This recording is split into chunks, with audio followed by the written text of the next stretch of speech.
Muito bem, pessoal, vamos então para a nossa aula de Química. E eu já gostaria de começar a conversar com vocês sobre substâncias.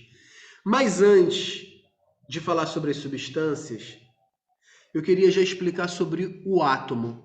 O que é o átomo, tá? Vamos direto ao ponto, porque a gente já está se preparando para os concursos, né? Então não vai dar tempo de toda aquela discussão inicial que eu já fiz nos anos anteriores, mas eu vou tentar dar um dinamismo nessa parte aí da aula, tá?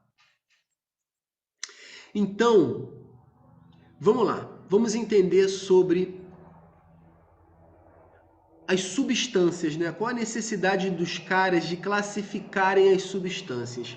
Eles observaram que os objetos, os materiais, a natureza era composta de coisas diferentes. Coisas, eu estou chamando de coisas por enquanto, tá? Numa linguagem bem comum, né? Isso, na verdade, vira depois a palavra substâncias diferentes. E do que são formadas as substâncias? Não sei. Não sei do que são formadas. Mas as teorias, o cara pensando, né? Estou imaginando o cara pensando, não sei. Mas eu acredito que se você pega um objeto e começa a quebrar ele em partes cada vez menores, sei lá, se eu pego esse papelzinho aqui e rasgo, e vou e quebro ele, rasgo mais ainda, e rasgo ele mais ainda, e vou rasgando ele mais ainda, e vou rasgando ele mais ainda, provavelmente vai chegar uma hora em que vai ter uma coisica de nada que vai ser impossível de dividir mais. Vai ser impossível. Eu acho que se eu for quebrando todas as substâncias, vai chegar uma hora em que essa substância vai chegar a um ponto de não conseguir mais ser dividida. Eu vou chamar esse cara de átomo. A própria palavra átomo significa isso. Átomo. Não. Tomos, parte, pedaço, que a gente não consegue dividir em outros pedaços. Então os caras acreditavam que ia chegar no final numa região, num carinha que não poderia ser mais subdividido. Sei lá que forma esse cara pode ter, uma bolinha, um quadradinho, provavelmente uma bolinha. E que tudo seria composto de átomos. Uma hora vai chegar um momento em que se você subdividir demais a matéria, chega uma hora em que não dá para dividir mais e a gente chamava isso de átomo.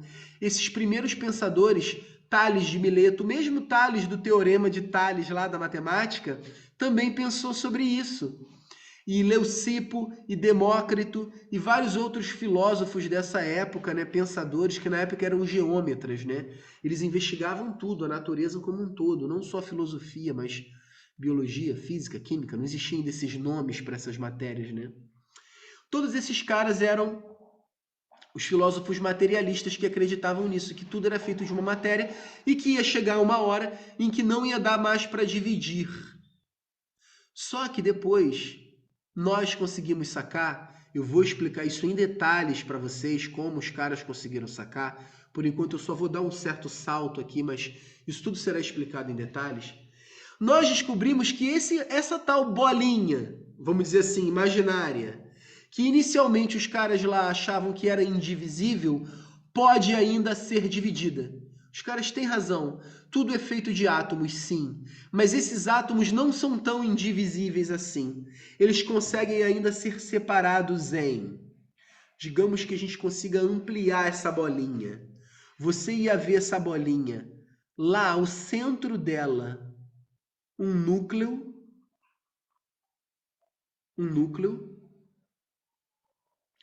e em volta dessa bolinha, uma eletrosfera. Uma eletrosfera. Algo assim, sabe? Essa bolinha ampliada. Imagina essa bolinha ampliada.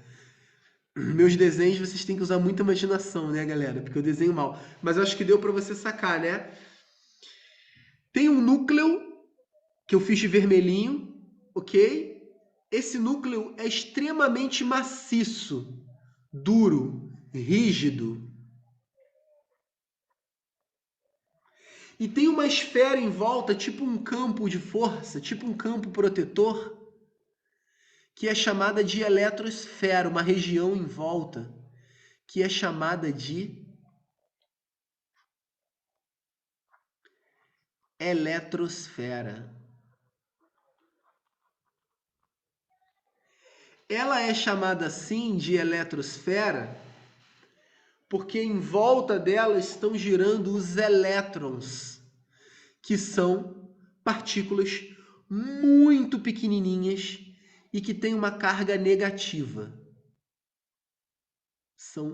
Podem imaginar como bolinhas também, bem menores que o núcleo, tá? Eu não vou nem fazer assim, vou fazer assim, bolinha, bolinha, bolinhas bem pequenininhas, com cargas de menos nelas. Olha lá, vou fazer menos, menos, menos, menos, menos.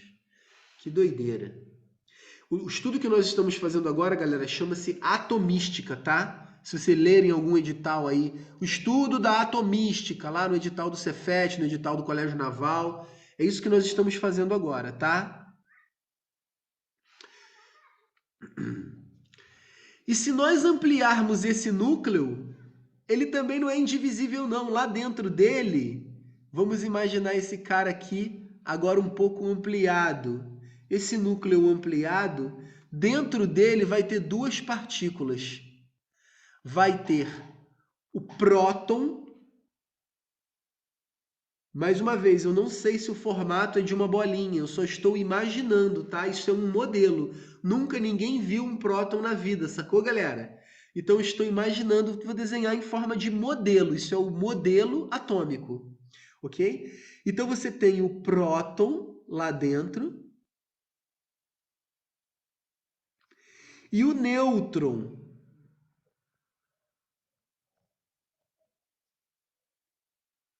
O próton começa com P de positivo.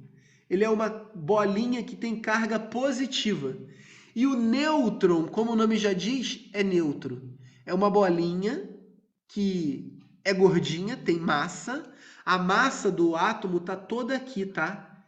É aqui que está a massa, nessa bola, nesse núcleo.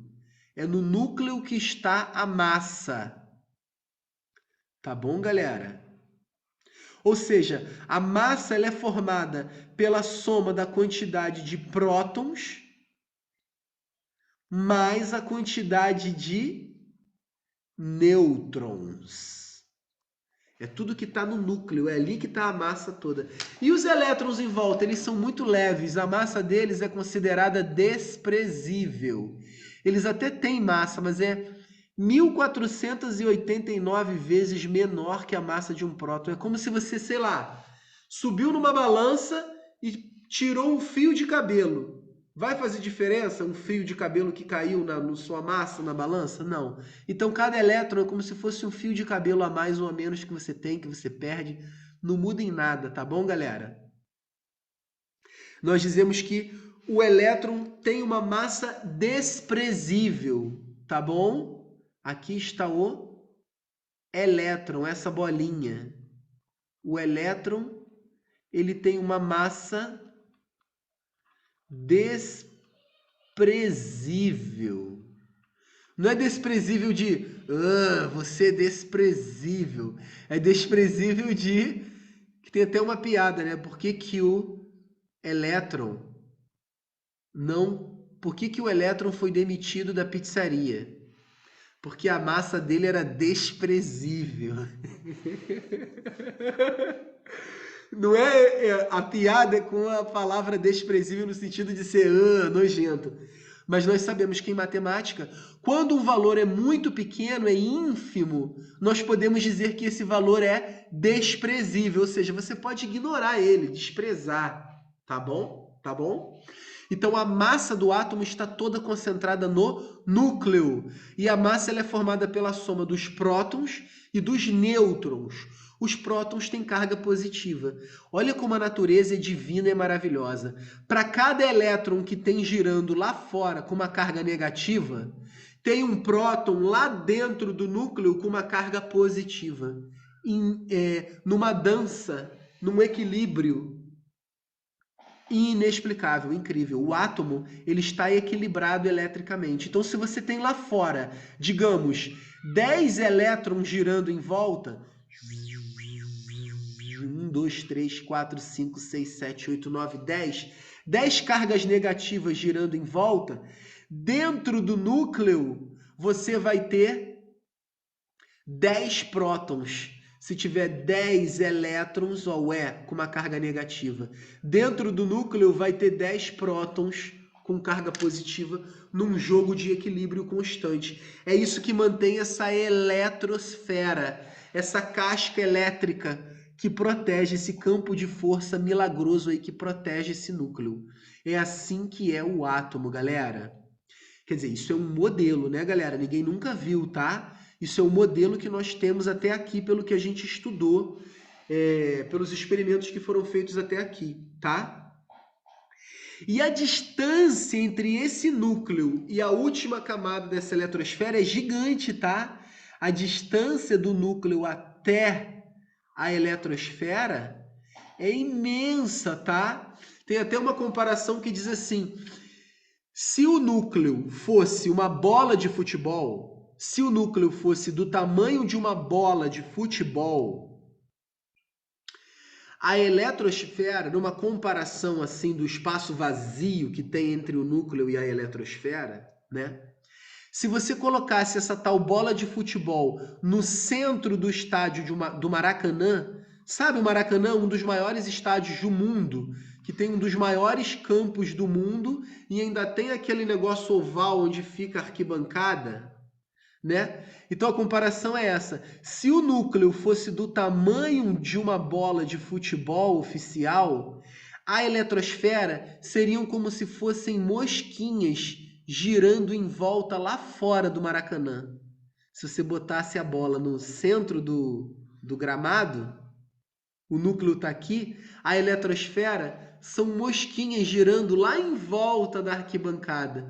Para vocês terem noção da dimensão do quão vazio é o átomo por dentro. Ele é um vazio imenso do núcleo até chegar na eletrosfera, é um vazio enorme. Mesmo ele sendo microscópico, ele é absurdamente vazio por dentro, oco. Bizarro, né, galera? Bizarro, né? Mas esses elétrons estão girando na velocidade da luz, tá, galera? Que é a maior velocidade do universo, que é de 300 mil metros por segundo. Então, esse átomo ele é impenetrável, tá? Porque, teoricamente, eu conseguiria atravessar a parede se eu tenho muito mais espaços vazios do que cheios. E a parede, que também é feita de átomos, também tem muito mais espaços vazios do que cheios, é só eu dar um pulo e coincidir os meus espaços cheios com o espaço vazio da parede que eu atravesso a parede. Por que isso não dá certo? Por que quando eu vou correndo e dou um pulo, eu bato com a cara na parede e volto? Porque, na verdade, apesar de ter espaço vazio, ele é impenetrável. Ele é impenetrável porque esses elétrons estão girando em volta na velocidade da luz, né? Então forma-se uma casca ali, uma casca eletrosfera mesmo, né? Uma casca eletrosférica, né? Que protege, ela fica impenetrável, né? Quando você pega um objeto, na verdade, é a última casca da eletrosfera do seu dedo que está se aproximando da última eletrosfera da porcelana. Você não está nem encostando de fato no copo em si, você só está aproximando uma eletrosfera da outra. Porque são regiões, né, que você não consegue entrar nesse vazio, tá? Tá bom, galera? É como você imaginar assim, por exemplo, tem o ventilador, né? O ventilador tem lá as pás dele, né? Você olhando para o alto, aquele ventilador de teto lá, né? Você consegue colocar o seu dedo no meio das pás, né? Você consegue enfiar o seu dedo ali no meio das pás, né? Quando ele está desligado, né? O ventilador tem mais espaços vazios do que cheios, né? Do que preenchidos, né? Mas quando você liga o ventilador, ele começa tó, tó, tó, tó, tó, tó, tó. Quer dizer, tó, tó, tó, porque o meu faz tó, tó, tó, tá? Tó, tó, tó, tó, tó, tó, tó, tó, tó. Você já começa a ficar mais difícil colocar o dedo nos espaços vazios, é ou não é, galera? É ou não é? Agora imagina se esse ventilador está girando tão rápido, tão rápido, tão rápido, como na velocidade da luz. Acabou, cara. Aquilo vai virar um disco totalmente preenchido. Compreendem? Totalmente impenetrável. Tenta botar teu dedo ali agora. Tu não é nem maluco, né? Entendeu, galera? A analogia?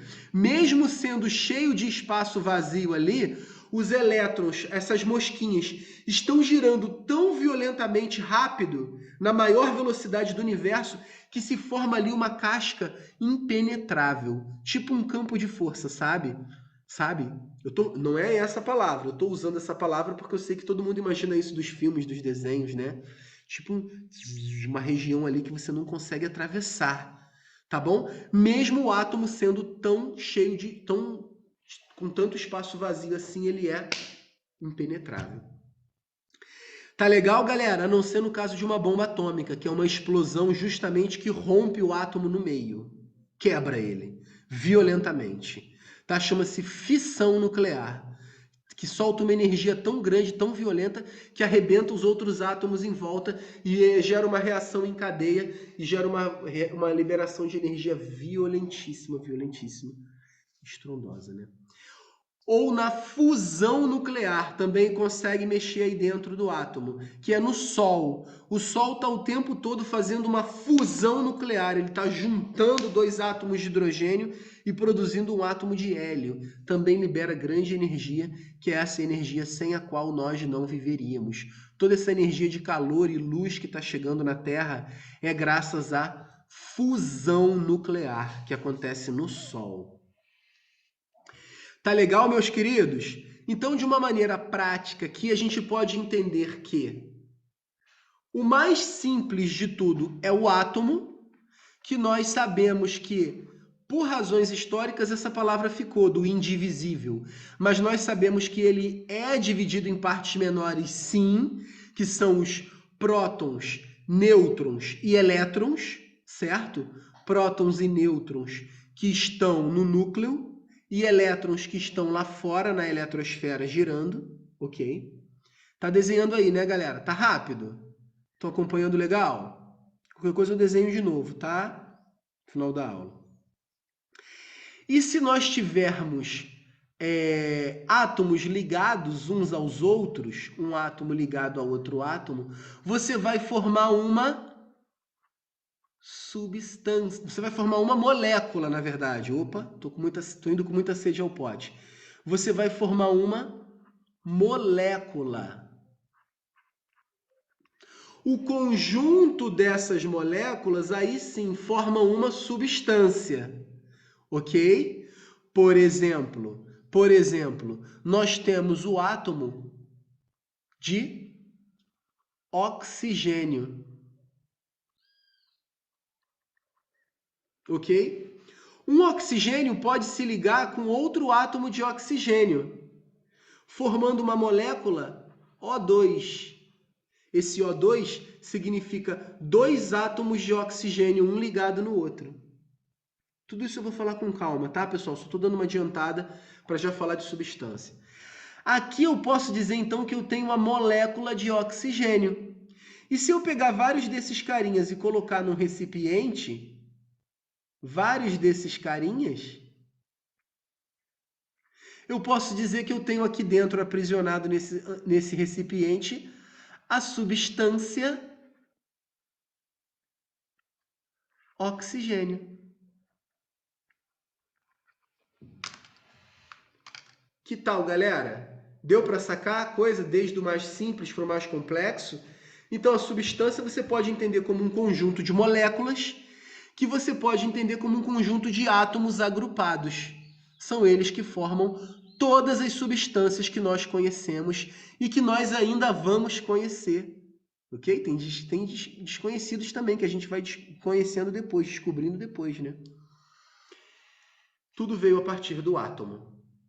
Tá legal? Que por razões históricas ficou esse nome do cara indivisível, indivisível, indivisível, mas que nós sabemos que, na verdade, lá dentro você tem um núcleo e você tem lá fora uma eletrosfera. Então ele ainda pode ser dividido em prótons que são as cargas positivas e pesadas, mais os nêutrons, que são as cargas pesadas, mas que não têm carga, e os elétrons, que têm massa desprezível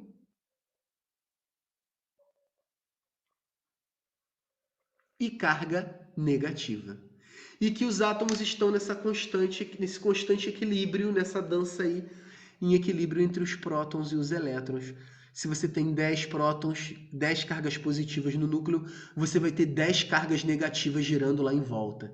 Se você tem um outro átomo de uma outra substância que tem 20 prótons lá dentro do núcleo, você vai ter 20 elétrons girando em volta desse outro átomo aí, dessa outra substância aí. Tá legal?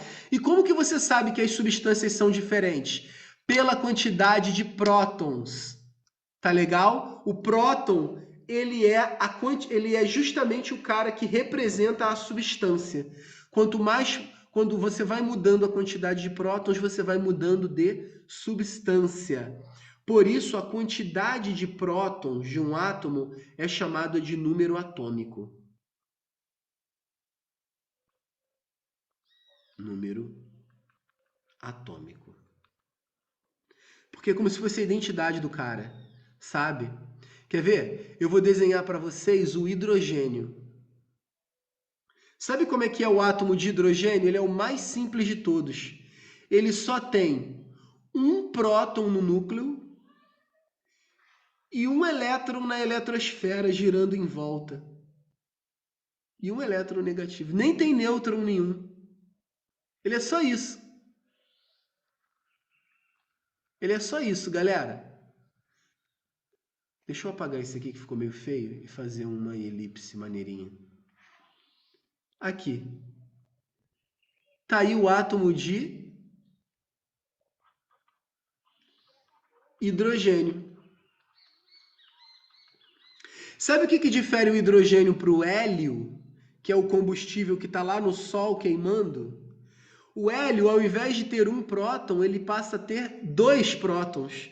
Então, enquanto o hidrogênio só tem um próton, o hélio, no seu núcleo, tem 2 prótons.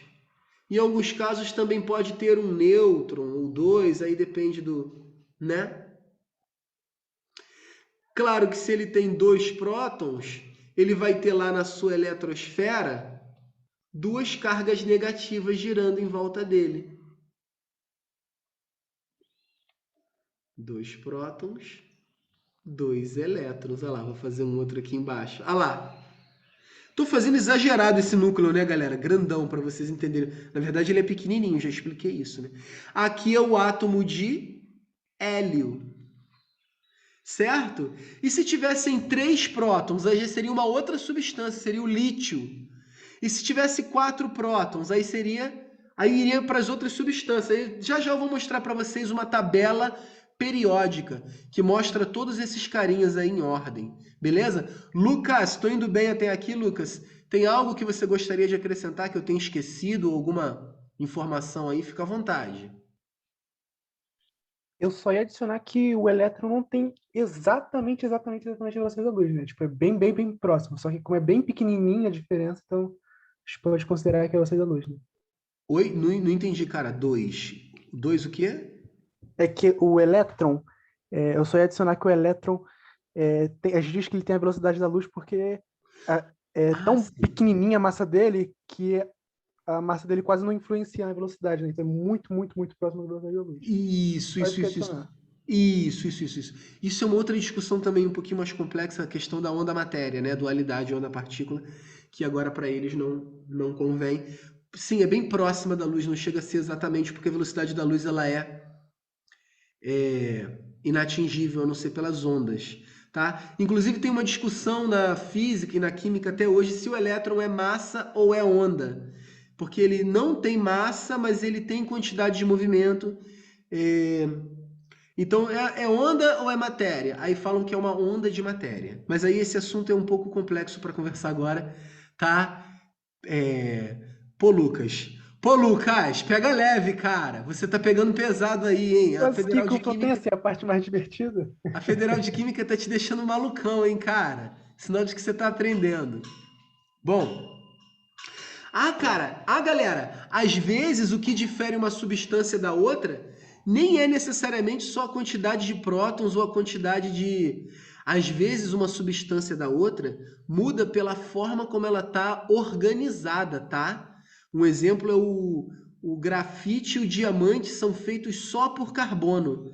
Só que um tem uma estrutura de um jeito, ele fica fraco, é o grafite, que se desmancha, é usado até para escrever.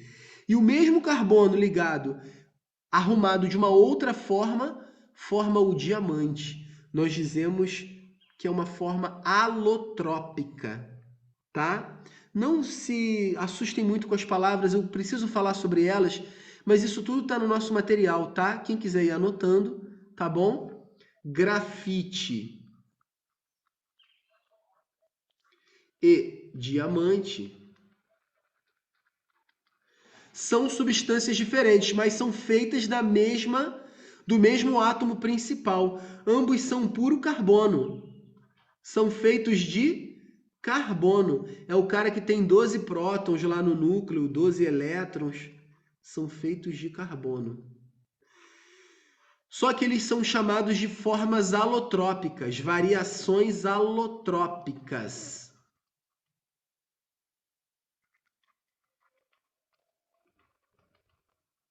A alotropia é uma coisa que você mexe na organização e do grafite para o diamante é completamente diferente, mesmo eles sendo feitos da mesma substância. O grafite, os cristais de carbono estão organizados de uma forma mais frágil, e o diamante, que é um carvão que ficou por milhões de anos sob alta pressão e temperatura, foi formando uma substância mais dura. O diamante é uma das substâncias mais duras que tem, capaz até de cortar vidro, cortar outras coisas. O grau de dureza dele é altíssimo, por isso é uma pedra preciosa. Mas ambos são feitos do mesmo carbono. Tá, galera? Então, o que eu tenho para falar sobre substâncias é isso por enquanto até aqui.